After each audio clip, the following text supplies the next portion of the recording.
Good morning, everybody. I think that marks the start of our community meeting for August 2nd. So first off, we have a couple of announcements that I think are important enough to share right off the bat. Of course, on the screen here, we've got an immediate end of life for Open Distro for Elastic. Anyways, if anyone has not heard of that yet, yes, we have an immediate archival of Open Distro.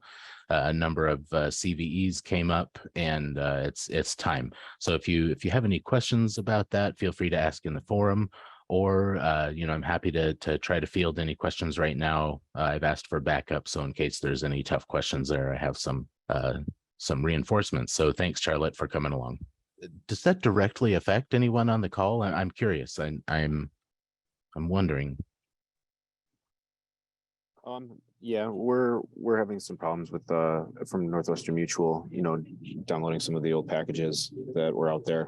So we have removed the download links, but the Docker image is still available if that's what you're using. If it directly affects you, I'll put my login in chat. Feel free to reach out to me and we'll see what we can do to help bridge for you. But we do strongly recommend that you move over to OpenSearch.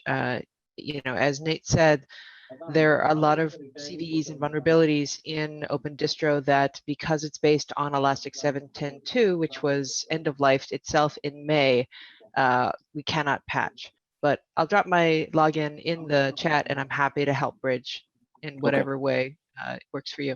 Yeah, that'd be great. Thanks. It's in our backlog. We're getting to it. And of course, save the date for OpenSearch Con, September 21st in Seattle, Washington at the Fremont Studios. It's not too late. We have an agenda today. We have a Windows distribution design for OpenSearch and OpenSearch dashboards, as well as the Kotlin client for OpenSearch. Hi, everyone. My name is Peter Zhu. I am a system engineer for OpenSearch project. And today I'm presenting you the Windows artifact that we are currently working on and how it being produced, being assembled, and being released through the automation on Jenkins. So a few things to clear up before we start this part. This is going to be a short introduction. Basically, why are we using Jenkins and why are we using a Windows agent directly on Jenkins in order to build Windows artifact? Now, as you might know, all of our current release artifact, including Linux, Tarball, including Docker, as well as RPMs, we're all using automations, basically shell scripts plus Python running on Jenkins.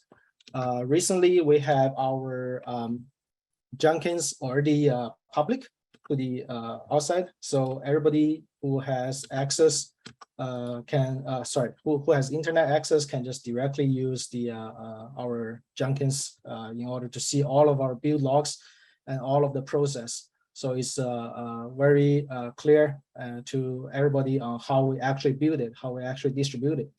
I'm not sure why I cannot alt tab and then send the link, but Chris, do you know the link of Jenkins? If you do, please put it in the chat for people to access.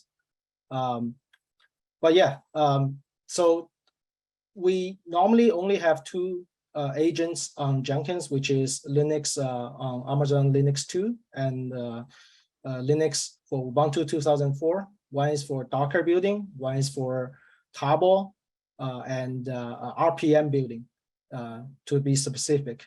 Now, initially, we're thinking about just using Linux to cross-compile Windows artifact, which is doable.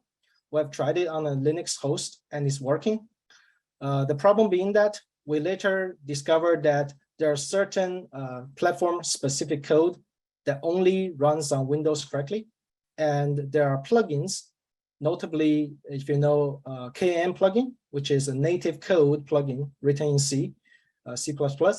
In that case, when we compile it on Linux, it doesn't correctly compile for Windows. So because of that, we took some time and finally able to put a Windows agent on Jenkins. And that's where we're doing. So we have this GitHub link that, let me see if I can actually alt tab. This seems a little bit wonky for me to switch in a second. Let me just show my screen directly. Yeah, I think this, well, it still take over my entire screen. I don't know how to, okay, I think this is chat. All right, so let me put the build.ci.opensearch.org. This is our Jenkins, and we also have a meta issue. I'll post it over here so everybody can see. We have already worked on a meta issue, which including our previous steps. So this issue was initially manually worked on by DB on, like, as you can see, October last year. And this year I have taken over the effort. So we have created a bunch of things over here, which I'll mention in the next post. After that, building on Windows artifact and Windows agent allow us to ensure that if there's any platform specific code, we can probably compile. And if there's any plugins that is not incompatible with the current setups, we can also detect them earlier. For example, performance analyzer plugin, which have some issues running on Windows since ODFE times. So that will be a great effort for us to see if we can get it run this time on OpenSearch early on. Is there any questions on the current slides we're having?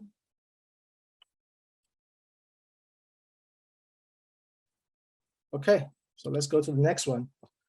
So the Windows artifact design.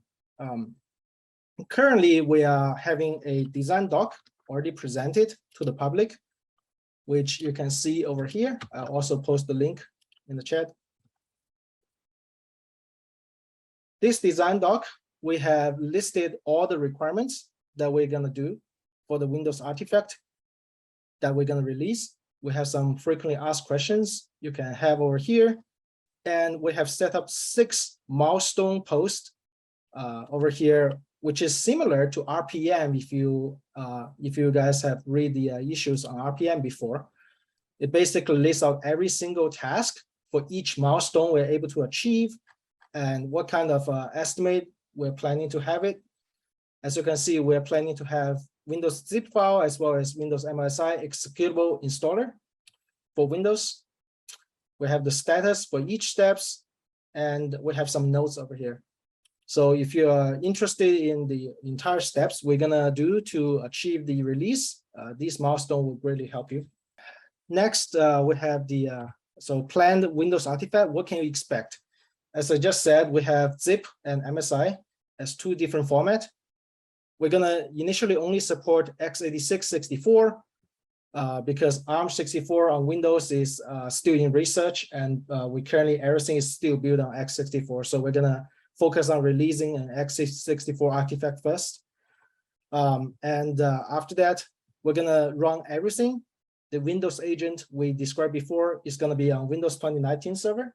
Now we have tested Windows 2016, Windows 2019, and Windows 2022. 2016 is not end of life. It's going to be end of life that I think is 2028, but it's a little bit too old for our current setups. 2022 is too new with a lot of things that we couldn't get it running correctly on Jenkins. That's why we choose Windows 2019. But if there's any feedbacks you guys have, please feel free to send it over in our issue post. And we're going to use the exact same build script we use for Linux artifact. We have figured out a way and able to run all the pre-existing shell script and Python script directly on Windows without the need to change them to PowerShell. So it's easier for us to maintain, and it's very consistent across the board on all of the artifacts, the code we're using to build them. Apart from that, we're planning to release all plugins except KN and Performance Analyzer at this point, because as we know that KN is native code, and our engineer is still trying to figure out if it's able to compile correctly on Windows. And Performance Analyzer was using some specific Linux command in order to run correctly, and they're also working on it right now. So these will be the things you're going to expect when we actually release the Windows artifact. Is there any questions regarding this? Hi, it's Amitai Stern. I have a quick question. I don't know if I missed it, but are you going to be releasing artifacts that are of like earlier versions as well, or only for future versions? Currently, as far as I know, we plan to only release for the future versions, at least for now. Okay, thanks. Yeah. We're gonna have a Q&A session as well after this. So is there any other questions, like just regarding these slides that we're currently sending? Okay, let's go to the next one. We're gonna show you an example workflow chart on how we're supposed to do this, how the entire system was running. So let's assuming this is the contributor, everyone in the community, let's say they send a code commit to our repos on GitHub. Now, GitHub has code changes will trigger the build on our Jenkins. Our Jenkins was restated is build ci opensearch.org. This entire square over here, you can think of as all happening within the Jenkins and cluster and related AWS account linking to that Jenkins. We're gonna have all of the code git clone into a Windows build instance. We're gonna build all of the cores, including all of the plugins artifacts in one take. And then after that, a second instance will be bring up in order to assemble all of the plugins and cores and install all of them, and then wrap them into either zip or an MSI format. Then it will be pushed to a staging S3 bucket. This staging S3 bucket also connected to CloudFront over here. So we can see this as some kind of like snapshots or testing artifact or release candidate over here. You can already use the link to our CloudFront to test it at this point. Internally, it will automatically trigger a test instance provision and then running integration test on these artifacts we just produced. The test result will be saved on the bucket as well in order for you to see. If it fails, well, then it won't go to release. Only will happen when all the tests go to succeed, and then we're gonna have a workflow in Jenkins to promote it into the production S3 bucket. And the production S3 bucket also linked to CloudFront, and later the contributor, the community can use this CloudFront link to download the actual release artifact. So this is the entire workflow in a nutshell, in a simplified version that we're having.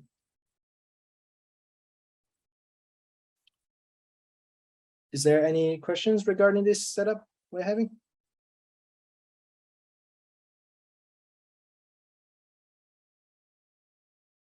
Okay, let's move on to the next one. So as we already explained before, that KN and Performance Analyzer, these two, we haven't planned to add it to the initial release yet, because the engineers are still researching on the compatibility with Windows and trying to get them working on Windows. So as of now, no ET on these two specific plugins, but for other plugins, as we know, it's Java-based or Node.js-based. They should be straightforward, compatible. We're gonna test them as well for the integration test and sanity test to make sure they're working well on Windows platform. And I'm sure you guys want to know when it will be available to public. So we do plan to release a preview build in the GitHub issues. So as you can see that we already have these kind of GitHub issues over here, especially things like these artifact, release artifact structure or build example process. We're gonna try to put it on the main thread to get more attention on it. But if you want to know the progress, just go into these milestones and see what is the progress currently on those. And we're gonna announce a preview build and put it on the GitHub issues for you to try test to see if it's working and get feedbacks before the final release coming out. As for the final official release, we currently have no ETA on that yet, but be sure that we're actively working on it. And another question, probably people who used ODFE before should already know this, but just want to reinstate it, that you don't really need any like Linux environment like Cygwin or MSYS in order to run the cluster on Windows. We're gonna provide all the bash scripts, and we're gonna provide installers for you to install with ease. It should be straightforward on Windows that a double click on the icon should bring the cluster up. That's our goal. If you really want to do it programmably, you can just do it from either PowerShell or Windows Terminal. That should work as well. So yeah, that's our currently open questions that I can think of from my side. So this is a Q&A session here. So if you have any other question regarding Windows, please ask now. Thank you.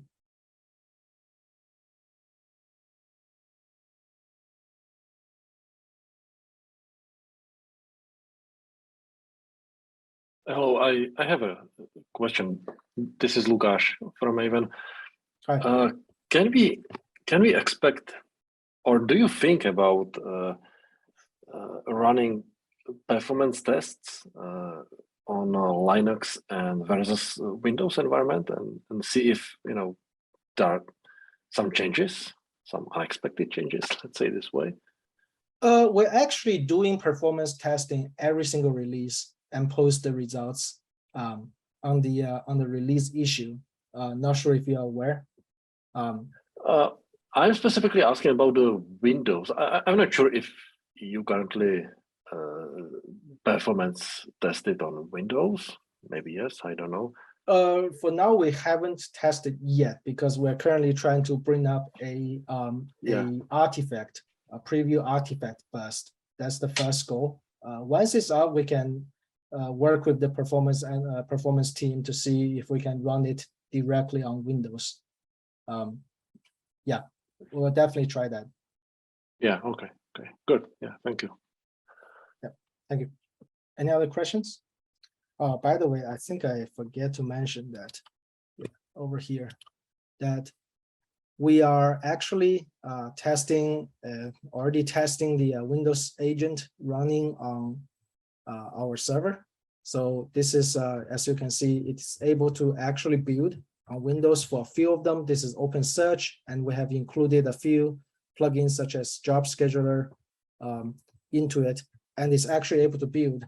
There's still some bugs in the end of this that fail to create a zip, but we can see the compilation is all success on Windows. This is running on a pure shell and Python script without any like PowerShell integration. So yeah, we're going to be bringing up a preview artifact in some time. Let's say that. Is there any other questions regarding this? Nope. Okay, cool. Thanks, everyone. Well, thanks, Peter. I sure appreciate the presentation there. That's awesome. I didn't have any questions, but I wanted to tell you how excited I am for that. Like I think that when we broaden the number of people that can install, and even if it's just to play, getting people a Windows distro for this is awesome. So I'm thank you for your work on this. I think it's going to be great. Okay, so next we have Giles here, who's going to give us a presentation on the Kotlin client for OpenSearch. I am actually completely unfamiliar with Kotlin as a technology. Maybe before you start, if I could ask you about Kotlin a little bit, or give us just a quick rundown on that. Yeah, sure. I actually anticipated this question, so I have a slide on that. So maybe I'll just run through the slides. I'll give a little introduction. We'll talk a bit about why Kotlin is important, at least in my view, very nice language to work with. But let's start at the beginning. So who am I? Where do I come from? So I'm running a relatively new project called KT Search, Kotlin Search, which is essentially a Kotlin client for targeting OpenSearch and Elasticsearch, as in the whole ecosystem. And as I will show, this thing has a bit of a history. I work for a company called Formation, for which I'm the CTO since 2 years. So we are building an interactive map for blue-collar workers that in many countries have nothing else in their pocket other than a phone with maybe some consumer apps like WhatsApp and whatever else, like Facebook Messenger, those kind of things. And that's kind of the state of the art on many factory floors. There's a lot of IT, there's a lot of IoT, but it's either in the hands of white collar workers or people operating machines. And we're trying to answer essentially the where questions that we'd like to put it. So where is this person? Where is this order? Where is this piece of equipment that I need? And yeah, that's kind of who we are. Important from search point of view is think of this as a geospatial search engine that happens to have a map as a UI. So who am I? Dutch guy. I've been living in Berlin already for 14 years. I moved here via Sweden and Finland. It's a bit of a detour through Europe. As of 10 years, I'm mainly doing startups as a CTO and tech lead. And I'm also active as a search consultant and recently was mentoring a few companies in the Techstars program. If you want to learn more about our app, we have a link at tryformation.com. So yeah, I'm going to rush through the slides a little bit to get to the good stuff, which would be the live demo, which is always more interesting than watching some slides. So quick history, I've been active using Elasticsearch since about 2012. First version I used was version 0.9.2. Back in the day, there was only one way to use Elasticsearch from Java, which was to essentially join the cluster as kind of a not active node and use the internal protocol for the cluster. All other languages had sort of nice API clients, HTTP API clients, but not the Java client. So I fixed that, and there was essentially an internal project that I ran at 2 of my startups, and because of circumstances that the cluster wasn't actually shut down until 2018, so we were on version 1.7. Some years before that, I actually made a full start doing a client for Elasticsearch 2. I did another client for a customer, 5.x. Fast forward 2018, I switched from Java to Kotlin, and that became essentially an adapter for the REST high-level client, which is until recently the default way to connect from Java to Elasticsearch. And then last year, that particular client got deprecated. OpenSearch and Elasticsearch parted their ways sometime before that, which resulted in the OpenSearch REST high-level client being in a different package structure than the Java one, which made targeting that both impractical and not very future-proof. So that's why I started doing this, and that's kind of what I'm presenting today. Short version of this is 10 years of learnings and using this. So there's a lot of knowledge embedded in this client.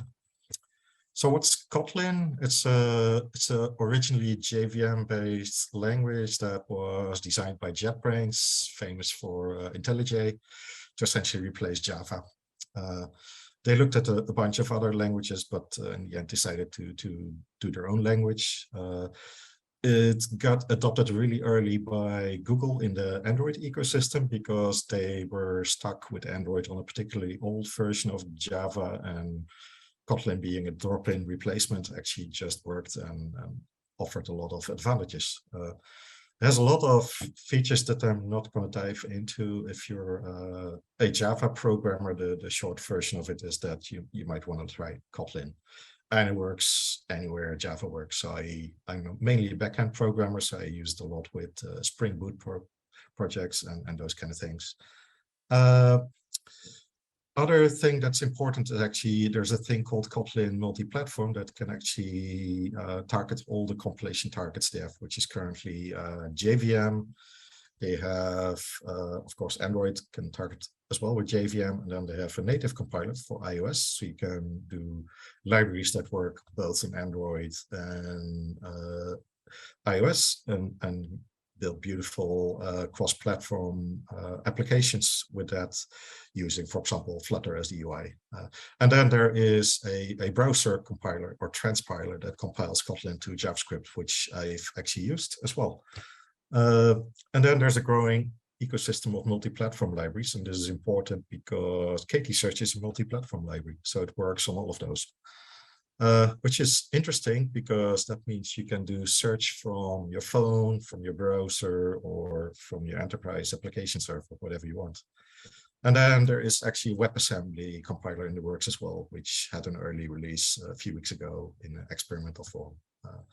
I actually presented on Kotlin as a full stack language in the virtual Kotlin user group last week, so there is a link at the end of the presentation. As I mentioned, why I retired the old clients is because basically all the changes in the ecosystem required adapting to that. And then the second reason was I actually wanted to build this on top of Kotlin pure multi-platform. So get rid of all the JVM and Java dependencies here. But essentially it is the same features, slightly evolved, and yeah, works beautifully. This is a lot of detail to absorb, but the key takeaways are I target the entire ecosystem. I'm actively testing with a matrix test on GitHub Actions against OpenSearch 1 and 2, Elasticsearch 7 and 8, and with the exception of a feature that was added in version 2 of OpenSearch, everything else just works. Multi-platform, so works anywhere Kotlin works. Kotlin, one of the key features is it has support for domain-specific languages, so you can abuse the Kotlin syntax to create, for example, a query language, which is one of the things that are really nice with this search ecosystem. Another thing it has is a scripting support, which I prototyped this weekend and actually works. So yeah, there's a bunch of other things. I modeled a large part of the query DSL, but I made it such that it is easily extensible. So anything that I don't explicitly support, you can just add. And if you do, please create a pull request. There's a lot of other features that I have here that we probably won't have time to go into, but yeah, there's things like bulk indexing, which with the API requires a bit of bookkeeping. My client makes this really easy and gives you really good error handling. Depaging using search after something I provides in the form of a so-called Kotlin flow. So you essentially run your query and then you just page through your billions of results. I have an index repository abstraction, which essentially turns most of the operations you run against Elasticsearch into nice one-liners. A few other things. It is modular, so you can cherry pick functionality from this thing. So if you, for example, like the domain-specific language, but want to use your own HTTP client, you can do that. So as I mentioned, where I can use it, so pretty much anywhere Kotlin compiles, which is pretty much anywhere, and it's actually a growing number of stacks. I'm gonna right now switch to a quick demo that I built for last week's presentation, which is a UI which implements recipe search, and this thing exists in 2 versions. So the first version talks to a Ktor server, and I can search for rice, for example, and it will perform a search. And this thing, if we look at the code, looks something like this. So this is a Ktor server. Ktor is a Kotlin application server, kind of minimalistic if you're familiar with other languages. yeah, there's things in the Ruby and the Python world that are similarly minimalistic. So you define your routes. We have a few search routes, and the most important one would be called search, obviously. So we have a query and a from and a size parameter, and then we call recipe.search. And this is what search looks like with Kotlin. So we are basically calling a search function, which returns search results of type recipe. So it's all nicely type safe. We have our repository, which basically essentially wraps our index, and we search it with a Kotlin DSL.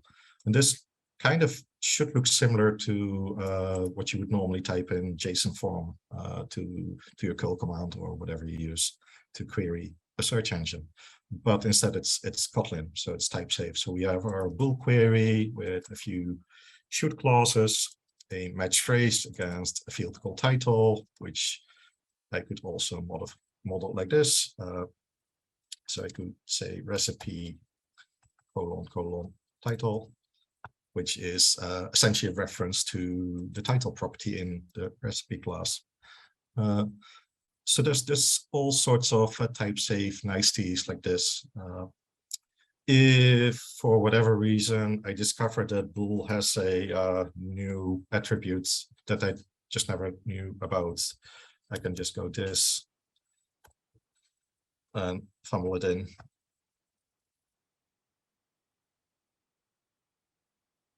Like so, and this will just work. So what this means is that the underlying data structure for all the queries is essentially a modifiable map. And these properties here abuse a few nice Kotlin features, including property delegation, which I'm not going to explain here, but it allows you to define how things are stored internally. So this means this thing comes with a lot of type safe things out of the box, and it just works, and you can extend it as you please. So, which is great because the OpenSearch and Elasticsearch APIs are vast, and at this point also diverging. So there's features that Elastic introduced that OpenSearch doesn't have, and vice versa, and or they might work slightly differently. And yeah, this allows you to adapt to that. So a second version of this demo, which looks identical, except it's now running all in the browser. So, so I can quickly show with the network tab that when I hit search, it actually talks directly to port 9200. So, so you see here that it hit localhost 9200 with an actual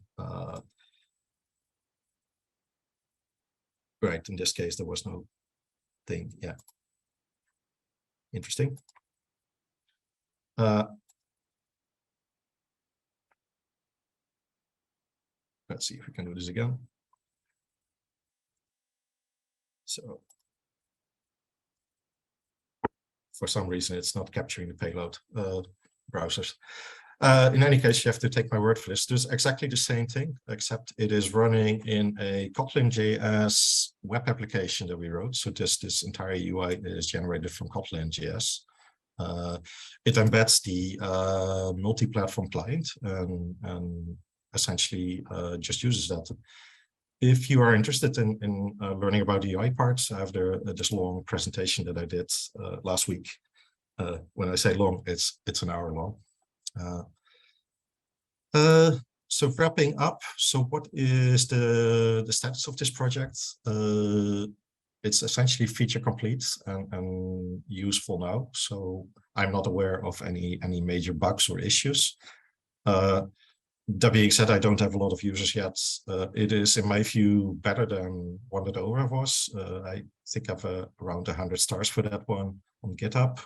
So it's mildly popular. I'm currently labeling the releases as 199.x,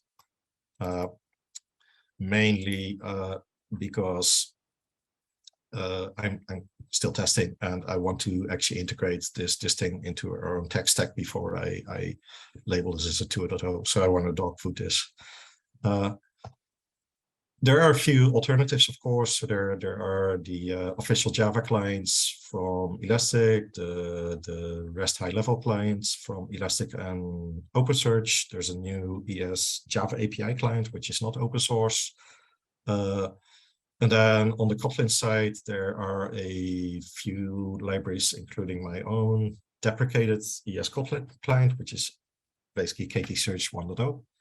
And there's a thing that was advertised a few weeks ago in the Kotlin Slack channel called Elastic Magic, which looks interesting, but maybe a bit less feature rich. And then there's another project that looks like the person walked away from it, which happens sometimes.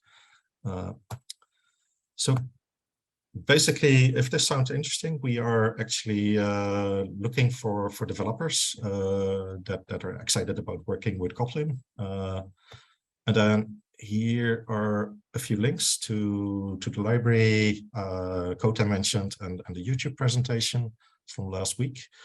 I want to call out quickly to Jason Minar, who reached out a few months ago asking what the progress was on this library, which I started, I think, last year or so. And then my response was, I'm too busy. And then he said, would paying you help? And I said, yes, please. So he did. So he sponsored me, and that's great.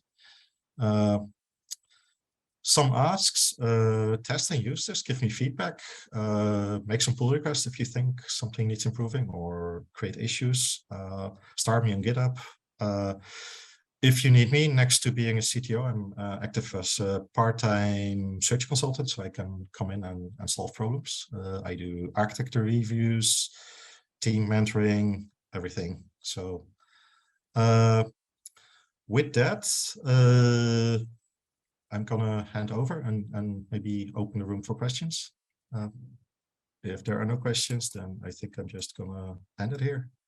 I have one question. Yeah. Again. It logs that I use Kotlin a lot. So first of all, happy to see this because we really like Kotlin, as many Java developers learned. Really good talk. I did want to understand one thing. So I see it's MIT license for KT-Search. Yep. Do you see in the future, maybe, is it something that you'd want to contribute to the project, like move it into the OpenSearch project, or do you want to, like, where do you see this going in the future? So my attitude is that I want to, first of all, I made this because I need it in my day-to-day work, so I like having it. I'm open to building community around this, so that's not necessarily under the OpenSearch umbrella. So in my view, I want to stay neutral and target the whole ecosystem. So as a search consultant, I have people in both worlds at this point. A lot of my customers are actually defaulting to OpenSearch at this point, which is interesting. And yeah, that's I think congratulations to you guys. That is on the job well done. That's also the reason I hurried up with this client, because it actually started complicating my life because I kind of had a library that only worked with Elasticsearch until a few months ago. I'm open to suggestions here. I definitely don't want to keep this a one-man show. I simply don't have the time to spend like a lot of development time on this, and I would welcome open contributions, and other than that, we can take it from there. So based on interest, and hope that helps. Yeah, thanks. Do you have any? Oh, sorry, go ahead. No, go ahead. I'll go off. Sorry. I was going to ask, do you have any insights about, you said that you built this after kind of working on lots of other client projects, mm-hmm. and that you really tried to do this right.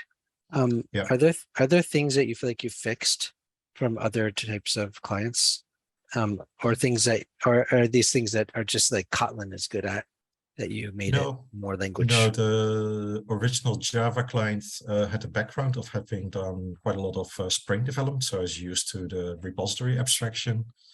And when I started working in the Elastic ecosystem about 10 years ago, there was essentially nothing, right? So So it's like a lot of boilerplate needed to use the API. So even bulk indexing had this weird API. We just give it pages of things to do, and then you pick apart a response about what it did, and then you go on to the next page. It's like, yeah, I just want this to be a for loop where I process things. And in the same way, there was a weird scrolling API that allowed you to do depaging, which had also a lot of bookkeeping. There was things like optimistic locking that I tried to make easier. So essentially, the key thing that my library does is take away a lot of the boilerplate that you would have. So creating a document is create a document, and search is just search.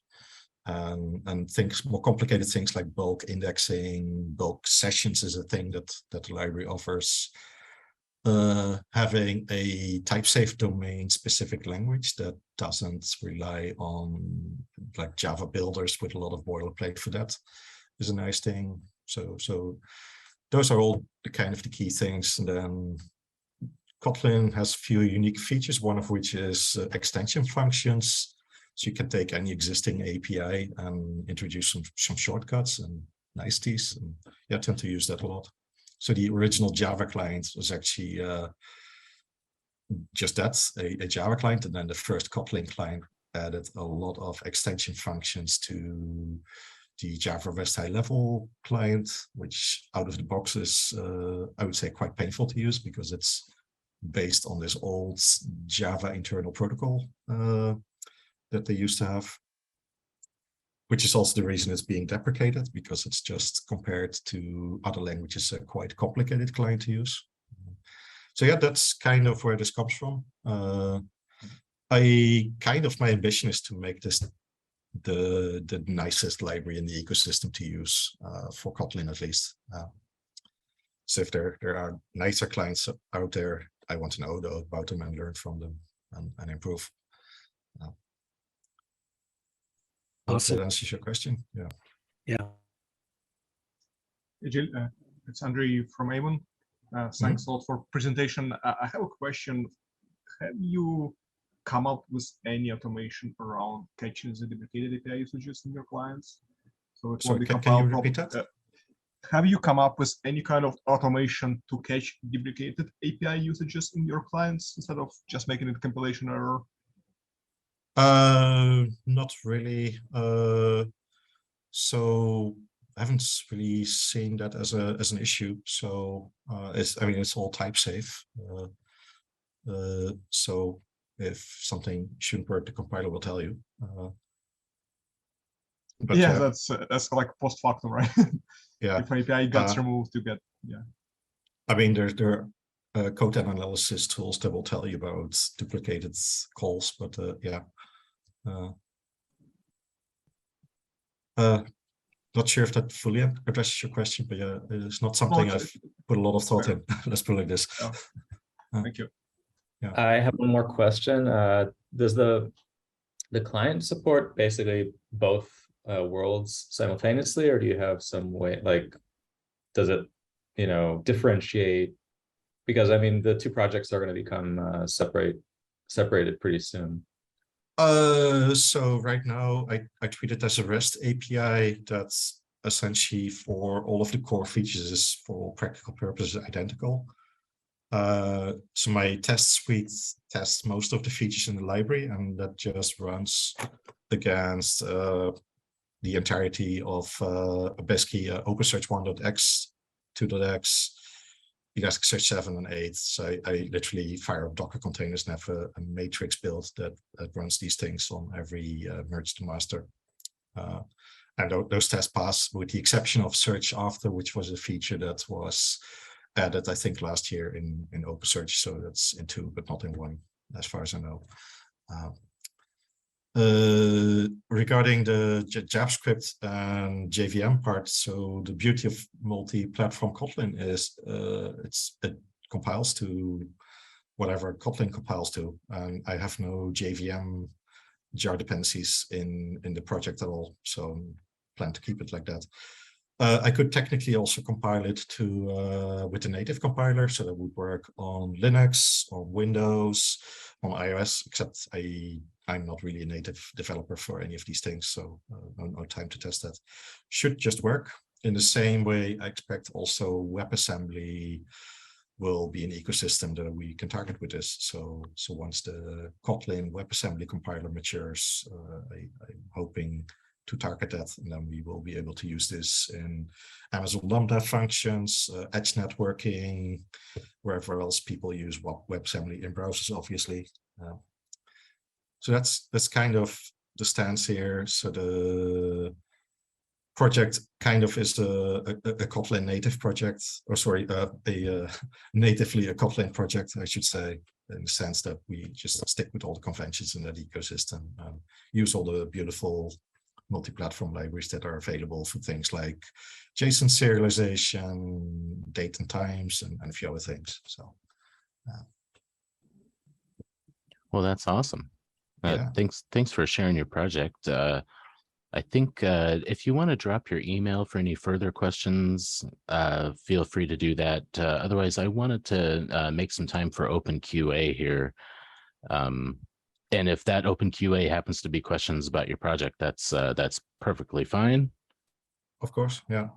So I'm at GLS on Twitter, GitHub, wherever. So I will share links in the chat while you are organizing the QA. So. Excellent. Thank you for your presentation. I think that's fantastic. So anyways, if anyone has any questions related or unrelated, I think now would be a good time.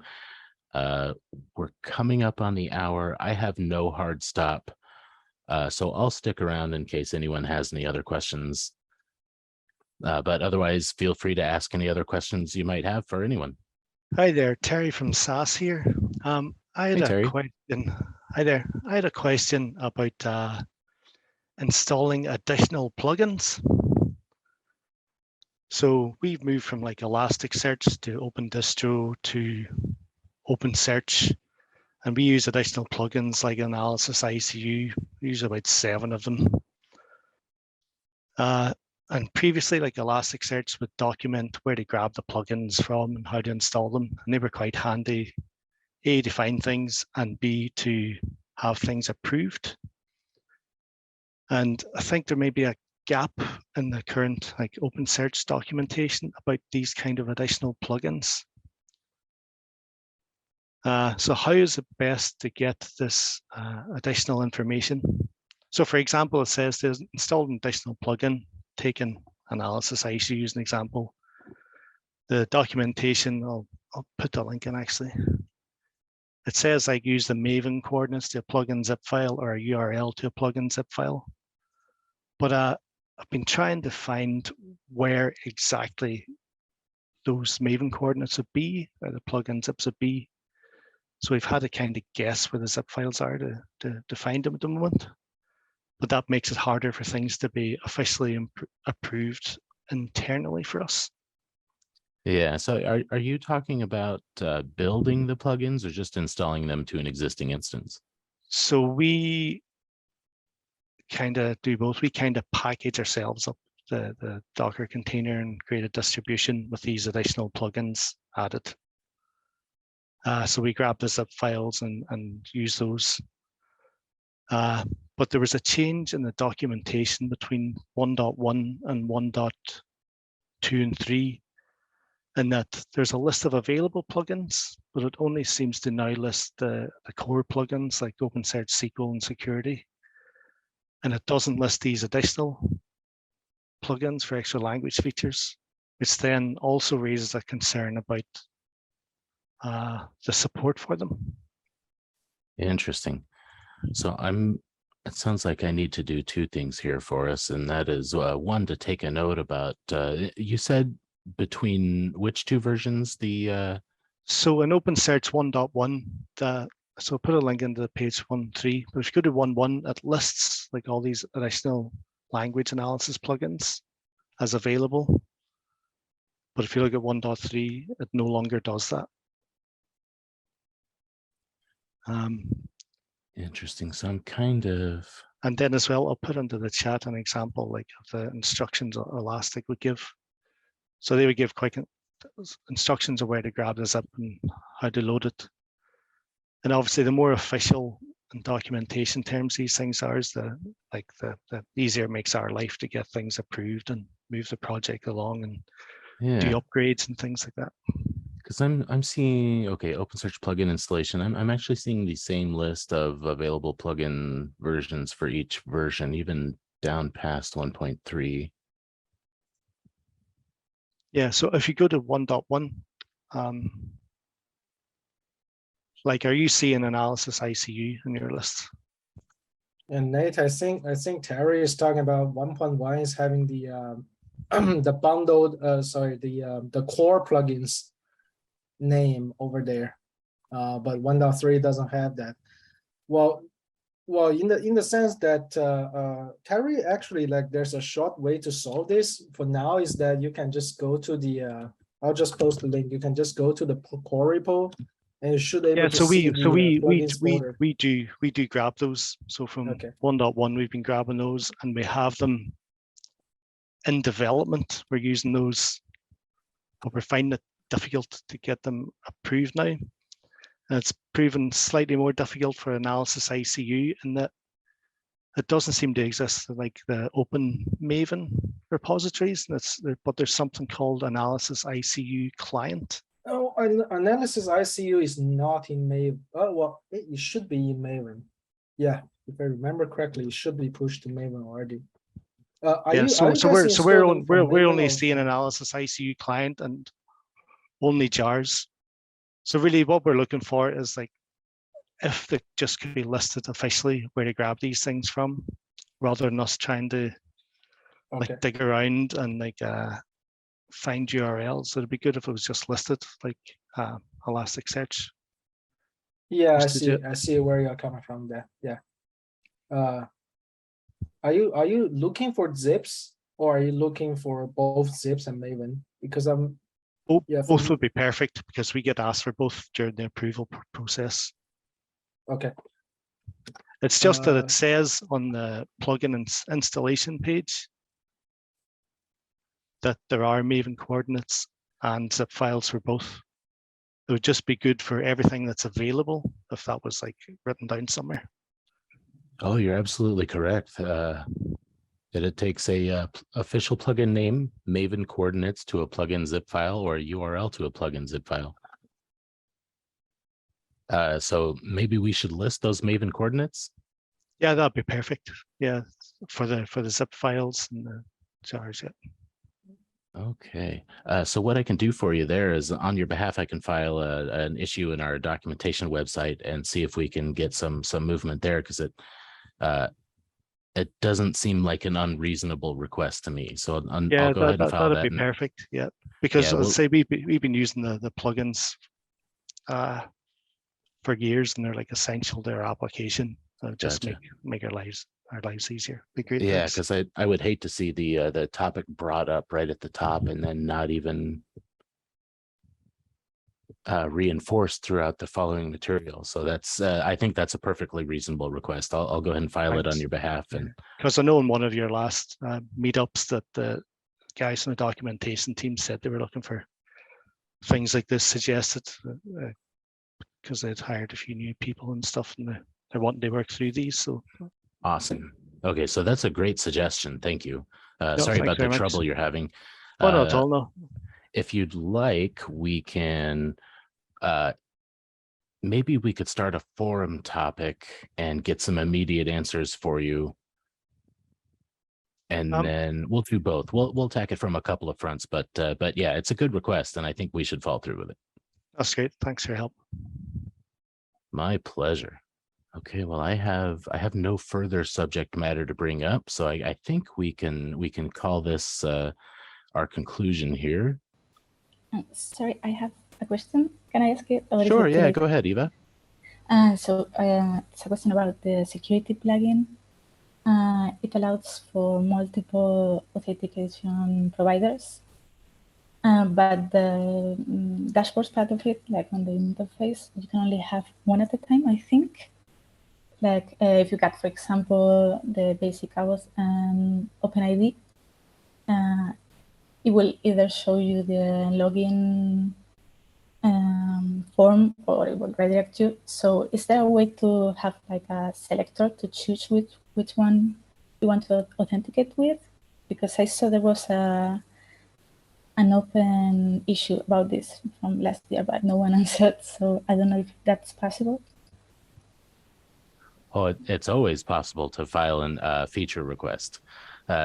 Just so I can, to make sure I'm understanding correctly, when you're looking at the login screen, you want to choose between whether you're logging in with some kind of OpenID or auth, OID or whatever it is, and a local list of users, or Yes. just Well, or whatever you have enabled on the security plugin. Okay. Yeah, I'm curious about the use case for that. Let's start another discussion. Maybe we should start a discussion in the forum about this and get input from everyone else. But if that is a feature that you're interested in, there, like I said, nobody's going to stop you from filing a feature request. And I think the good thing that comes out of those feature requests is the discussion that happens afterwards. And so I think that's probably the best outcome for this. You're more than welcome to do it yourself. Otherwise, I don't think I have much info off the top of my head regarding that. I know the feature does not exist, but if it's something that would help a lot of people, I'm sure we could put some effort towards it. Okay. There's an open issue that I linked it in the chat. Oh, thank you. So I don't know if it should be a different issue or. Gotcha. Yeah, and this one's just kind of sitting there with no response. Yeah, sure took us a while on that one. So let's re-spark the discussion. I think we should bring this up just for the sake of discussion. Usually what happens is when someone speaks up, someone will go, "Oh, hey, I want that too." It doesn't look like that happened this time, but we're going to send up a flare again and make sure that it at least gets some attention. Okay, so if we wanted to contribute to this feature, should we wait for the discussion there, or is there anyone we can contact that can guide us a bit how to start with it? Or yeah, we're actually if we wanted to. Yeah, we're actually in the middle of generating some of that guiding material on how to get started and how to contribute. I think the best place I can guide you right now is to the GitHub repository, where there's a markdown document called contributing. And also there's a list of maintainers. There's a markdown document for maintainers, and you could probably contact any one of those people. This might be a chance for the greater good as well, where, maybe if you go through some of that, what we can do is help each other learn from our experience there. And, if there's anything that was especially difficult once you got started, maybe we can smooth that process out for the rest of everyone else. Because this is, it's a reasonable question. How do I go from not having ever contributed to contributing code or whatever? And that's something we should be guiding people better on, I think. Okay, thanks for that. Okay, any other questions for the good of the order? Okay, well, we're 10 over. Thanks for coming, everyone. I'm going to go ahead and conclude this here. I think just a reminder, we're doing these every 2 weeks now, so I think our next one will be 14 days on the 16th. I hope to see everyone there, and thanks for showing up, everyone. I love seeing all the participation and engagement. All right, thank you. Thanks, everyone.